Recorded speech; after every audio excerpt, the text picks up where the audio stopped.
The first victim is a fish. Subject 1. Fine emotional subtleties. The common conception of human emotion is a crude taxonomy of primary colors: anger, joy, sadness, fear. This is a gross misrepresentation. The true landscape of feeling is comprised of near infinite shades, hues, and tonalities that defy such simplistic labeling. The fine emotional subtleties are the complex, often contradictory emotional compounds that constitute our true internal weather. Consider not simple anger, but the specific flavor of resentment that arises when a person you professionally dislike receives an honor you genuinely believe they deserve. This feeling is a alloy of begrudging respect, self-recrimination for your own pettiness, and a sour metallic tang of schadenfreude in reverse. It is not one thing, but a symphony of dissonant parts. Or examine the precise emotional texture of watching a competent stranger perform a simple task with effortless grace, tying a knot, tuning a guitar, arranging flowers.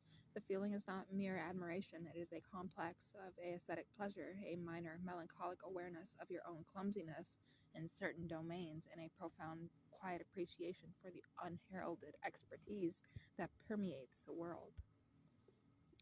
These subtleties are the true data of the soul. They are the fleeting micro-expressions that cross a face before being marshaled into a socially acceptable mask. They are the specific ache of a nostalgia for a place you never actually knew, or the warm, protective fondness you feel for a friend not in distress, but in a moment of unself-conscious happiness. To ignore these subtleties is to reduce the human experience to a stick figure drawing. Mastery of one's own inner life and perceptive insight into the lives of others begins with a patient cataloging and appreciation of these fine emotional subtleties.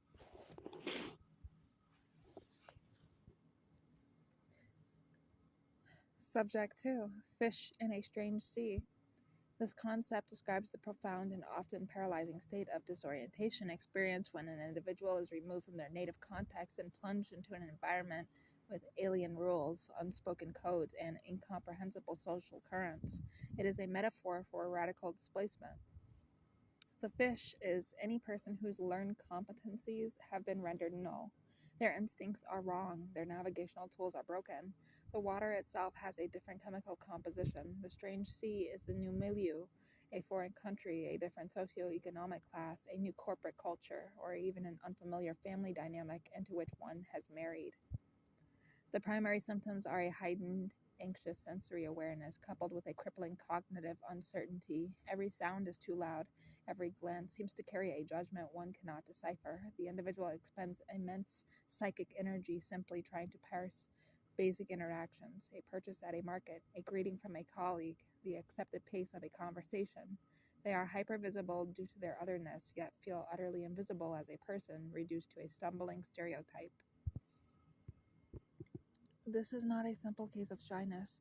It is an existential crisis of relevance. The self is defined by its interactions and its understood place within a hierarchy. A fish in a strange sea has no place and thus feels its very selfhood dissolving into the foreign medium.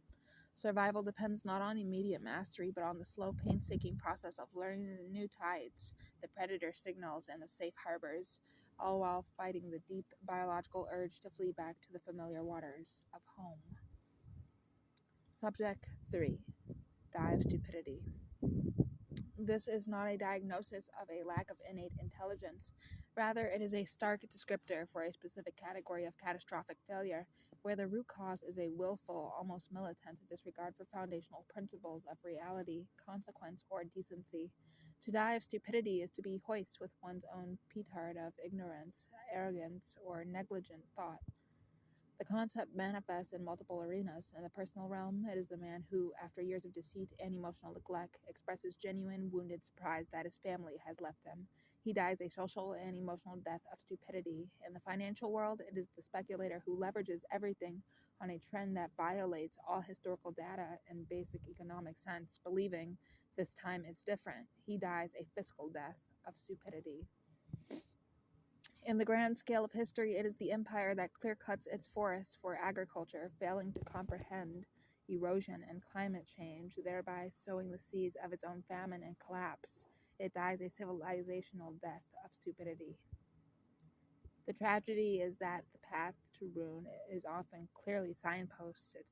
Warnings are given, evidence is presented, but the individual or group suffering from this condition possesses a cognitive immune system that rejects the antibodies of fact and reason.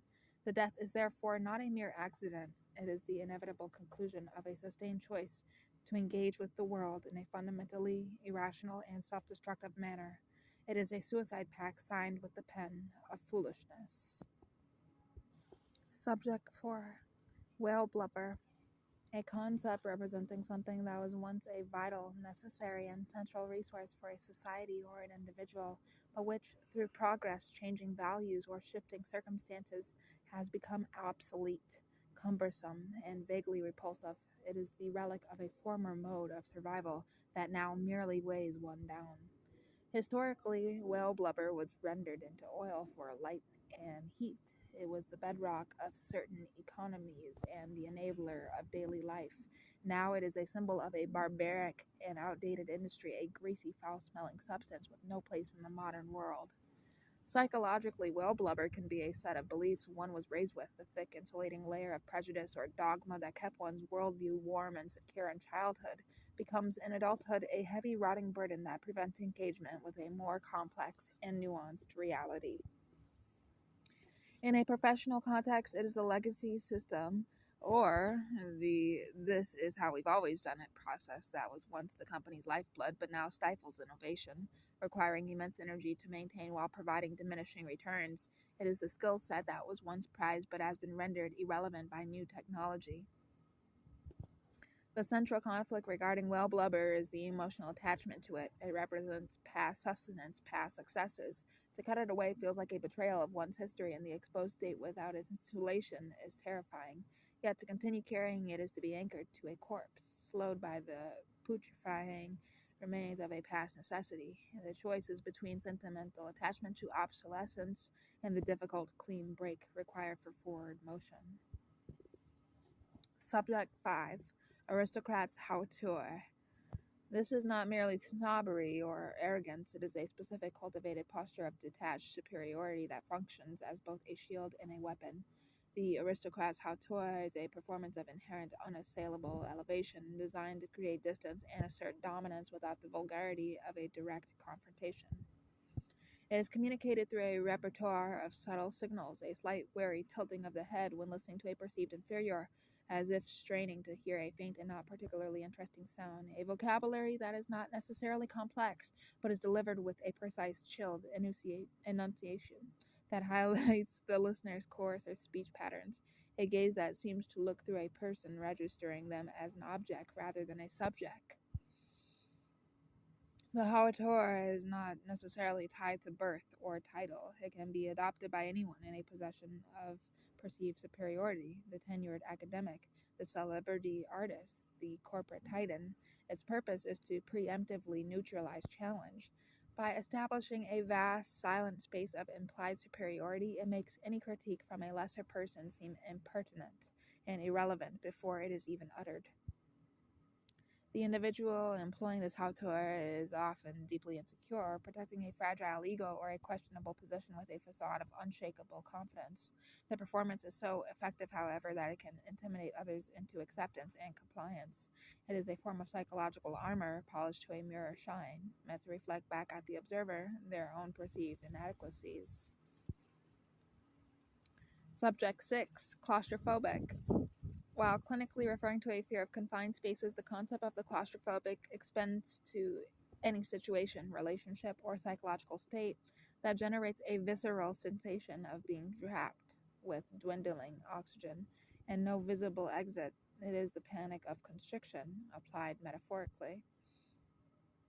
A life path can become claustrophobic. The individual who followed a prescribed script, prestigious job, suburban home, family, and wakes one day to the terrifying understanding that every choice for the next 30 years is already made, the walls of their future solid and closing in. The air in that life is the stale air of predictability. A relationship can be claustrophobic when the affection of another person feels like a smothering weight. Every gesture of love is experienced as a further limitation on one's freedom to breathe and exist as an independent entity.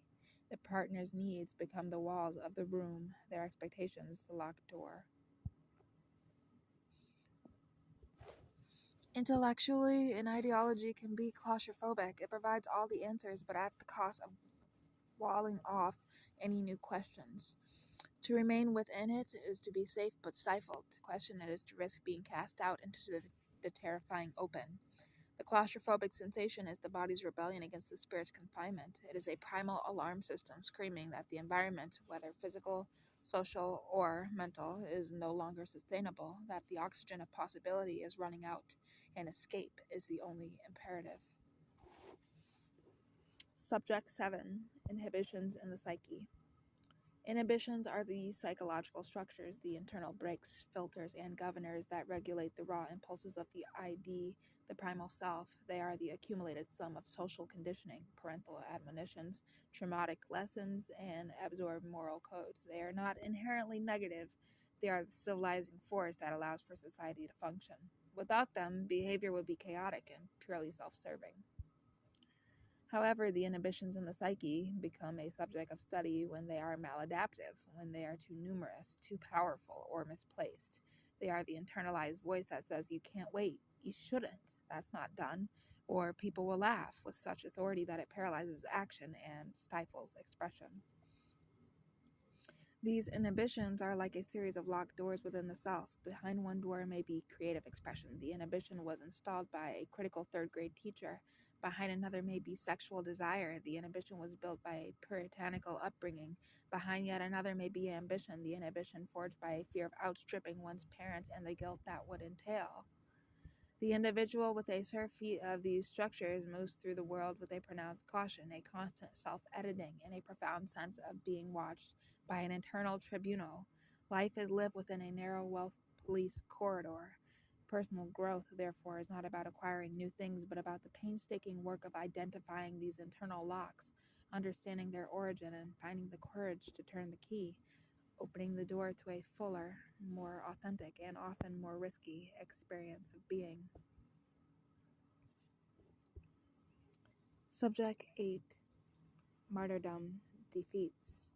This concept describes a perverse and common interpersonal strategy where an individual, rather than asserting their needs or defending their position directly, instead adopts the posture of the suffering martyr. This posture is a form of aggressive passivity, a weaponized victimhood designed to instill guilt and secure compliance from others. The individual employing martyrdom defeats does not fight. They sigh. They do not accuse. They display their wounds. "No, no, it's fine," they say, with a tone and demeanor that screams it is absolutely not fine. They undertake burdens with a theatrical reluctance, ensuring everyone witnesses their sacrifice. Their every action is framed as a noble suffering for the inconsiderate or for the greater good. The defeat is achieved because the strategy makes direct conflict or resolution impossible.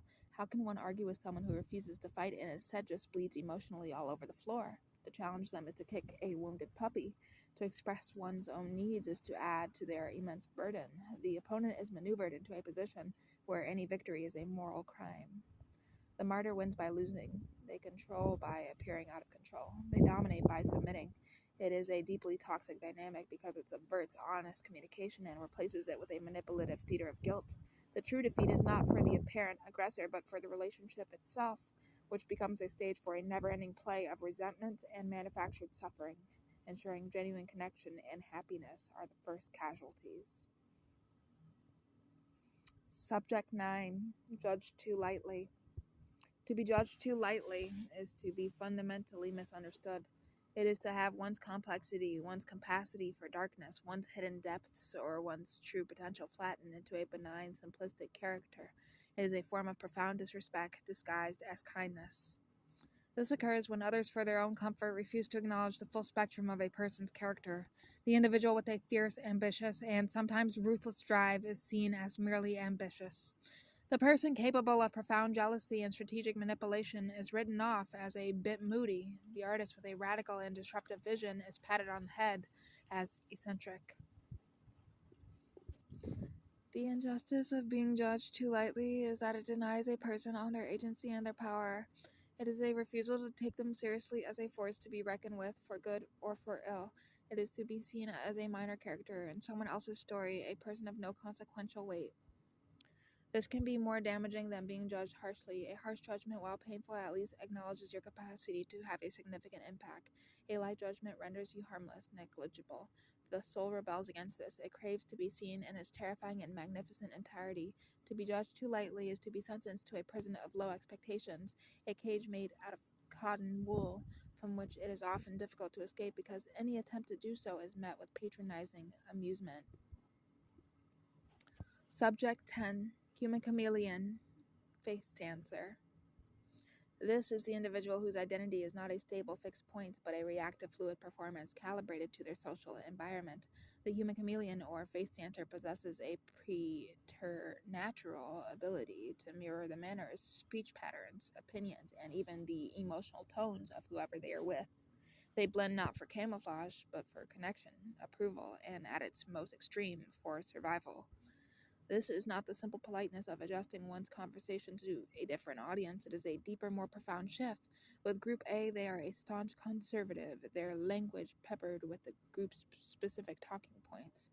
An hour later, with Group B, they are a free thinking progressive, expressing aligned sentiments with equal conviction.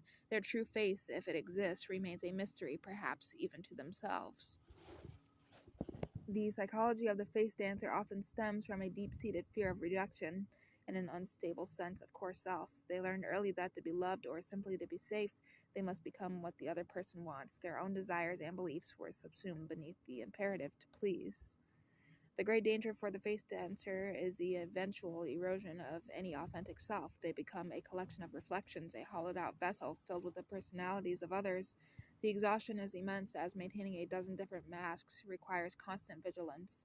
They are the ultimate social operator, yet they often feel a profound loneliness, for they are known by everyone and truly known by no one, least of all themselves.